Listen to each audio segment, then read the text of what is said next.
400 സീറ്റുകൾ നേടുകയാണ് ലക്ഷ്യമെന്ന ബിജെപിയുടെ മുദ്രാവാക്യത്തിനും മോദി ഗ്യാരണ്ടിക്കും തിരിച്ചടി നേരിട്ടതോടെ പാർട്ടിക്കുള്ളിൽ മോദി അമിത് ഷാ ദ്വന്ദ്വത്തിലുള്ള വിശ്വാസത്തിനും വിള്ളൽ വീണിരിക്കുന്നു.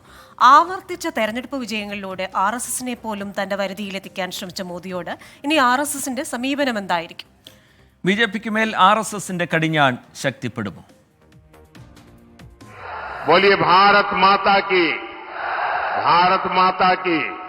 അബ് കി ബാർ 400 പാർ, മോദി കി ഗ്യാരണ്ടി തുടങ്ങിയ വചനഘോഷങ്ങളുടെ പെരുമഴ പെയ്ത്തായിരുന്നു ബിജെപി ഈ തെരഞ്ഞെടുപ്പിൽ പ്രചാരണത്തിന് ഉപയോഗിച്ചത്. താരപ്രചാരകനായി ഇന്ത്യയിലുടനീളം സഞ്ചരിച്ചതാകട്ടെ പ്രധാനമന്ത്രി നരേന്ദ്രമോദിയും. 7 ഘട്ടങ്ങളിലായി നടന്ന തെരഞ്ഞെടുപ്പിനായി 206 റാലികളിലാണ് പ്രധാനമന്ത്രി നരേന്ദ്രമോദി പങ്കെടുത്തത്. വിവിധ മാധ്യമ സ്ഥാപനങ്ങൾക്കായി 80-ലധികം അഭിമുഖങ്ങളും ഈ കാലയളവിൽ മോദി നൽകി. പല തെരഞ്ഞെടുപ്പ് പ്രചാരണങ്ങളിലും പ്രധാനമന്ത്രി പദത്തിലാണെന്ന് മറന്ന് നരേന്ദ്രമോദി പച്ചയായ വർഗീയ പരാമർശങ്ങൾ നടത്തി. ആർക്കും തോൽപ്പിക്കാനാകാത്ത ശക്തിയായി തന്നെ സ്വയം വിലയിരുത്തി.